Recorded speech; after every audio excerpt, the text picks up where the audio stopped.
مغربی تہذیب اپنے علم سے اور اپنی دیگر تہذیبی ارتقائی قوتوں سے بعض ایسی منزلوں تک پہنچی ہے جن منزلوں کی ہم سب کو ضرورت ہے۔ وہ دینی انسانوں کو بھی ضرورت ہے اور لادین انسانوں کو بھی ضرورت ہے۔ تو وہ گویا اللہ کے نظام فطرت میں جتنی پیش رفت کر چکے ہیں۔ نظام فطرت کا نام یہ ہے کہ کائنات کا قانون وجود جو انسانی راحتوں میں ایک معاون قوت کا کام دے۔ تو وہ ظاہر ہے کہ اس کا ڈینائل نبی علیہ السلام نے نہیں کیا تو نبی علیہ السلام کی امت کیسے کر سکتی ہے؟ تو معاصر دنیا ٹھیٹھ فطری اور انسانی ڈومین میں جہاں تک پہنچی ہوئی ہوتی ہے اس کا نہ انکار کیا جا سکتا ہے نہ اس سے اصولی اجتناب کیا جا سکتا ہے۔ ٹھیک ہے، یہ بات تو طے ہے کہ مغرب، کیونکہ مغرب جو ہے وہ اس وقت انسانی ضروریات سے لے کر انسانی آئیڈیلز تک کی اقلیم پر واحد حکمران ہے۔ عملی صورت یہ ہے کہ آپ اپنے ذہن کو بنانا چاہیں گے تو اس کی تعمیر کا بھی سارا سامان وہیں سے لینا ہوگا۔ آپ اپنی دنیا کو بنانا چاہیں گے تو اس دنیا کو چلانے، قائم کرنے اور محفوظ رکھنے کا سامان بھی اور تصورات بھی وہیں سے لینے کی دنیا عادت ڈال چکی ہے۔ ٹھیک ہے نا؟ تو اب اس سے انکار نہیں ہے، یہ تو واقعے کا انکار ہے۔ میں چنگیز خان کو ٹی بی کا مریض اگر کہہ دوں حب اسلام میں تو یہ بات ممکن ہے کہ میری کسی بات کو تسکین دے، لیکن واقعے کے خلاف ہے۔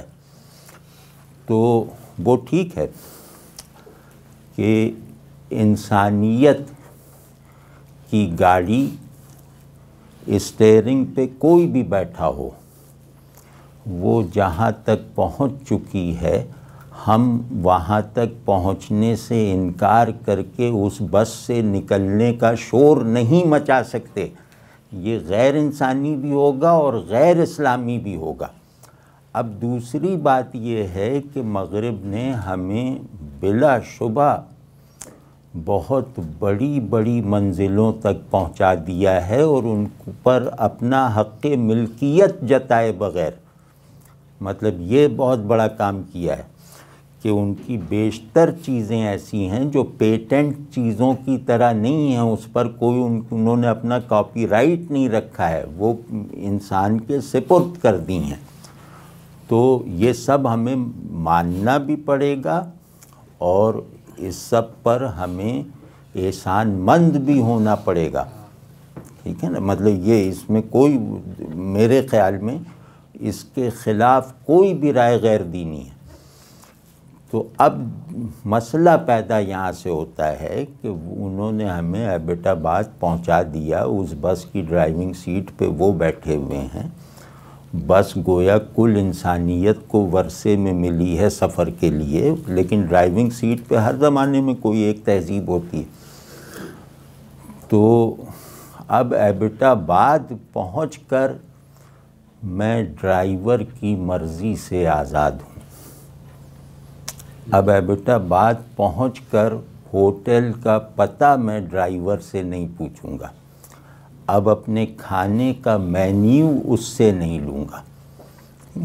تو مغرب نے دنیا کو جو کچھ دیا ہے اس کو قبول کرتے وقت ایک بائنڈنگ رویہ ضرور اختیار کیا جا سکتا ہے اور کیا جانا چاہیے کہ ان میں سے کون سی چیزیں میرے دینی وجود سے متصادم ہیں، ان کو مجھے چھوڑنا ہوگا۔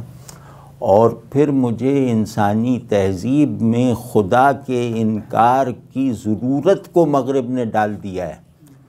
مجھے مغرب سے فارمز میں نہیں لڑنا ہے، مجھے مغرب اگر میرے لیے خطرہ ہے، مغرب میرے لیے بہت بڑی اللہ کی نعمت بھی ہے، لیکن مغرب میرے لیے ایک بہت بڑا خطرہ ہے کہ اس نے انسان کے اخلاقی، سماجی، معاشی، علمی وجود کی تشکیل کے عمل میں خدا کو رکاوٹ بنا کر خارج کر دیا۔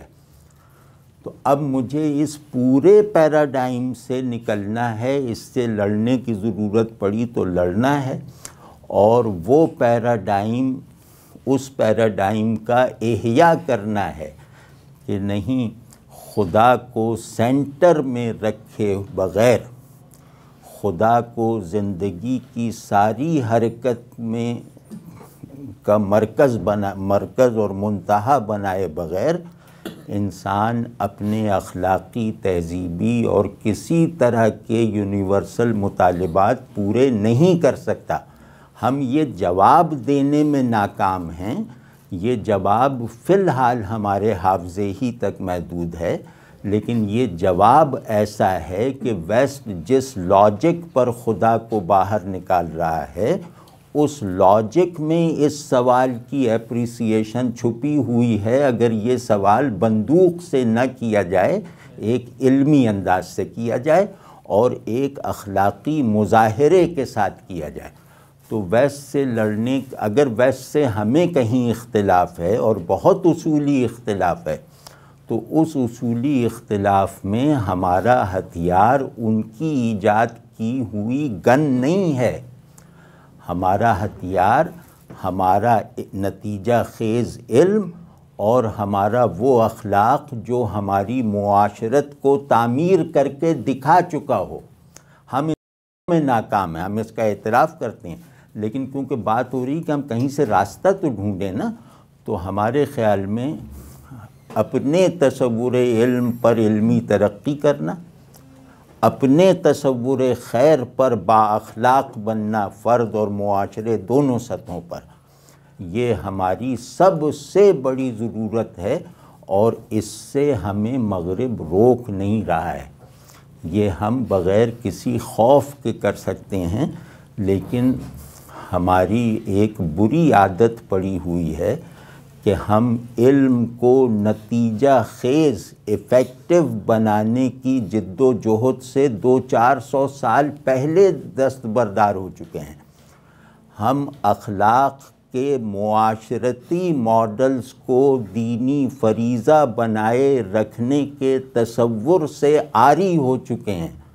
تو اس وجہ سے مطلب یہ کہ ہم اب ویسٹ سے لڑائی کا جو اصل میدان ہے، وہ ہم اپنی کمزوری کی وجہ سے وہاں سے فرار ہو کر اس میدان میں مغرب سے لڑ رہے ہیں جہاں اس سے لڑنے کی اول تو ضرورت نہیں ہے، اور اگر جن لوگوں نے لڑائی چھیڑ رکھی ہے وہ ویسٹ کے غلبے کو گویا اور اسٹیبلش کر رہے ہیں، اور وہ ویسٹ کے غلبے کو ایک نظریاتی جہت دے رہے ہیں، وہ مغرب کو مجبور کر رہے ہیں کہ وہ اپنی بہترین انکاری صلاحیتوں کے ساتھ ہم پر حملہ آور ہو، اور ایسا ہونا شروع ہو گیا ہے۔ یہ مطلب یہ خیال اور قیاس کی بات نہیں ہے، ایسا ہونا شروع ہو گیا ہے۔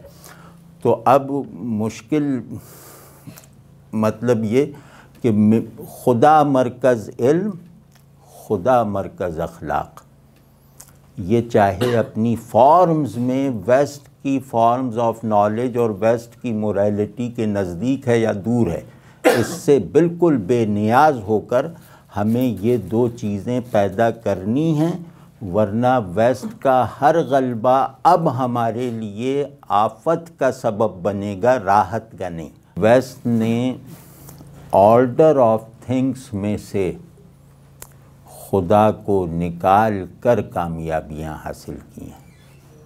یہ وہ چیلنج ہے جو اگر 2 منٹ ہم اس پہ فوکس کریں تو رونگٹے کھڑے ہو جاتے ہیں۔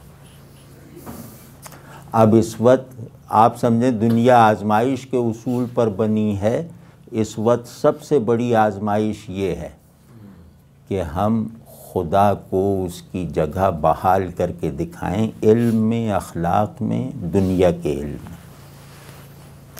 یہ دیکھیں نا، آپ کوئی بھی ویسٹرن ہسٹری آف سائنسز پڑھیے تو اس میں سب میں ایک بات مشترک نظر آئے گی کہ موریلٹی گاڈ لیس، نالج گاڈ لیس، بلکہ اس سے بڑھ کر یہ ہے کہ خدا کو مانتے ہوئے علم حاصل کرنا ممکن ہی نہیں ہے، خدا پر ایمان رکھتے ہوئے با اخلاق بننا ممکن ہی نہیں۔